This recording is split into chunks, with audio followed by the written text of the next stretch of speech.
কেৱল টকা আৰু সুৰাৰ বাবে বিজেপিৰ প্ৰাৰ্থীৰ হাতত বেয়াকৈ মুখ ঠেকেচা খালে নেকি অৰবিন্দ কেজৰিৱালে ইয়াকে লৈ কি কৈছে আপক লৈ বা অৰবিন্দ কেজৰিৱালক লৈ কি ক'লে আন্না হাজাৰে এই মুহূৰ্তত লৈ আহিছোঁ আন্না হাজাৰে কি মন্তব্য কৰিছিলে বিজেপিৰ জয়লাভ কৰাৰ হেতুকে যি আচলতে আপৰ সন্দৰ্ভত অৰ্থাৎ আম আদমি পাৰ্টিৰ সন্দৰ্ভত অৰবিন্দ কেজৰিৱালৰ সন্দৰ্ভত আন্না হাজাৰে কি কৈছিলে এই মুহূৰ্তত লৈ আহিছোঁ দৰ্শকৰ বাবে এই বিশেষ গুৰুত্বপূৰ্ণ খবৰটো টকা আৰু সুৰাৰ বাবে অৰবিন্দ কেজৰিৱাল পৰাস্ত হ'ল নেকি অৰবিন্দ কেজৰিৱালক লৈ এয়া কি ক'লে আন্না হাজাৰে আম আদমি পাৰ্টিক লৈ কয় যে মই সদায় কওঁ যে প্ৰাৰ্থীৰ আচৰণ বিচাৰ শুদ্ধ হ'ব লাগে জীৱন কলংকমুক্ত হ'ব লাগে ত্যাগ থাকিব লাগে এই গুণবোৰে তেওঁৰ ওপৰত ভোটাৰৰ আস্থা জন্মায় বুলি কৈছিলে আন্না হাজাৰে এইখিনি ক'ব লাগিব দিল্লী বিধানসভা নিৰ্বাচনত বিজেপিয়ে বৃহৎ জয়লাভ কৰিছে দিল্লীত ২৭ বছৰৰ পিছত বিজেপিয়ে চৰকাৰ গঠন কৰিছে দিল্লীত মুখ্যমন্ত্ৰী আতিশীৰ জয়লাভৰ বিপৰীতে পৰাজয় বৰণ কৰিবলগীয়া হৈছে অৰবিন্দ কেজৰিৱালৰ লগতে প্ৰাক্তন মুখ্যমন্ত্ৰী মনীষ সিসোদিয়াই ইয়াৰ মাজতে সমাজ সেৱক আন্না হাজাৰে প্ৰকাশ কৰিছে নিজৰ মতামত আন্না হাজাৰে আম আদমি পাৰ্টিক লৈ কৈছে যে মই সদায় কওঁ যে প্ৰাৰ্থীৰ আচৰণ বিচাৰ শুদ্ধ হ'ব লাগে জীৱন কলংকমুক্ত হ'ব লাগে ত্যাগ থাকিব লাগে এই গুণবোৰেহে তেওঁৰ ওপৰত ভোটাৰৰ আস্থা জন্মায় এই সন্দৰ্ভত আপক লৈ কি কৈছে আন্না হাজাৰে আমি পুনৰ কৈছোঁ দিল্লীত আন্না আন্দোলনৰ জনক আৰু সমাজ সেৱক আন্না হাজাৰে দিল্লী নিৰ্বাচনৰ ফলাফলৰ মাজতে কৈছে যে মানুহে নতুন দলৰ ওপৰত বিশ্বাস ৰাখিছিল কিন্তু আগলৈ সুৰাৰ বিপণী বৃদ্ধিৰ বাবে অৰবিন্দ কেজৰিৱালৰ ভাৱমূৰ্তি বেয়া হ'বলৈ ল'লে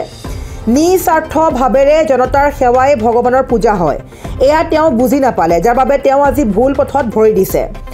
সংবাদ মাধ্যমৰ আগত আন্না হাজাৰে কৈছে যে ৰাজনীতিত অভিযোগ প্ৰতি অভিযোগ চলি থাকে আপুনি সেই অভিযোগক ভুল প্ৰমাণিত কৰিব পাৰে নে নোৱাৰে সেয়াহে প্ৰয়োজনীয় নিজৰ ওপৰত আৰোপিত অভিযোগ আপুনি প্ৰমাণ কৰক যে এয়া ভুল দিল্লীত প্ৰথম এখন বৈঠক হৈছিল আৰু সেই বৈঠকত অৰবিন্দ কেজৰিৱালে দল গঠনৰ কথা কৈছিলে মই এতিয়াই কৈছিলোঁ যে মই দলত অন্তৰ্ভুক্ত নহওঁ আন্না হাজাৰে কৈছিলে যে মই সদায় কওঁ যে প্ৰাৰ্থীৰ আচৰণ বিচাৰ শুদ্ধ হোৱা উচিত জীৱন দাগমুক্ত হোৱাটো উচিত ত্যাগ থকা উচিত এই গুণবোৰেহে ভোটাৰক তেওঁৰ ওপৰত বিশ্বাস কৰিবলৈ বাধ্য কৰায় পূজা কেৱল মন্দিৰত নহয় জনতাৰ সেৱা কৰিলেই ভগৱানৰ পূজা হয় কিন্তু অৰবিন্দ কেজৰিৱালে সেয়া নকৰিলে অৰবিন্দ কেজৰিৱালে সুৰাৰ বিপণী বৃদ্ধি কৰাৰ যি মাথা খটুৱালে তাৰ বাবে আজি এই বিশেষ বেয়া দিশৰ ফালে ঢাল খালে অৰবিন্দ কেজৰিৱাল মাথো টকা আৰু সুৰাৰ লোভতে অৰবিন্দ কেজৰিৱালে হেৰুৱালে এই বৃহৎ গাদী দিল্লীৰ মুখ্যমন্ত্ৰীৰ পদৰ গাদী পদ হেৰুৱালে অৰবিন্দ কেজৰিৱালে যিহেতু অৰবিন্দ কেজৰিৱালৰ ওপৰত সমগ্ৰ দেশে দিল্লীয়ে নহয় সমগ্ৰ দেশবাসীয়ে তেওঁক সন্মান যাচিছিলে খুব এগৰাকী ভাল ৰাজনীতিবিদ বুলি সন্মান কৰিছিলে কিন্তু অৱশেষত সেয়া সম্পূৰ্ণ ওলোটা হ'ল সুৰাৰ এক বৃহৎ যি জাল আছিলে সেই জালৰ মূল মাষ্টাৰ মাইণ্ড আছিলে অৰবিন্দ কেজৰিৱাল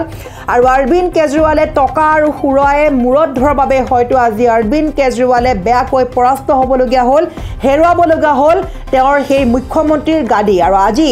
বৃহৎ জয়লাভ কৰিলে বিজেপি আৰু আন্না হাজাৰে কোৱা কথা আখৰে আখৰে ফলিয়ালে অৰবিন্দ কেজৰিৱালৰ সন্দৰ্ভত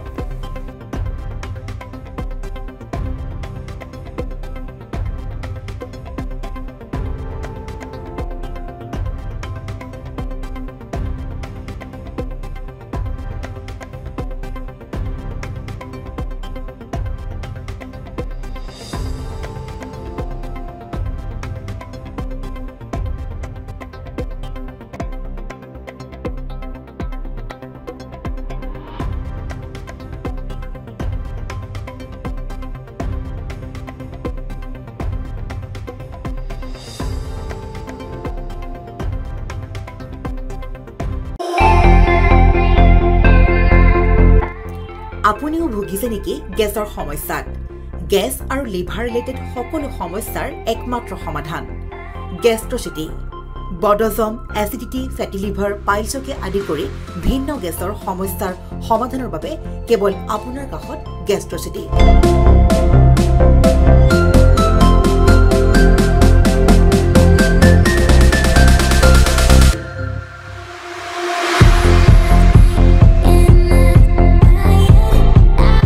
ভিজিট কৰক গেষ্ট্ৰচিটি গুৱাহাটী হাতীগাঁও চাৰিআলি যোগাযোগ নম্বৰ 7577999909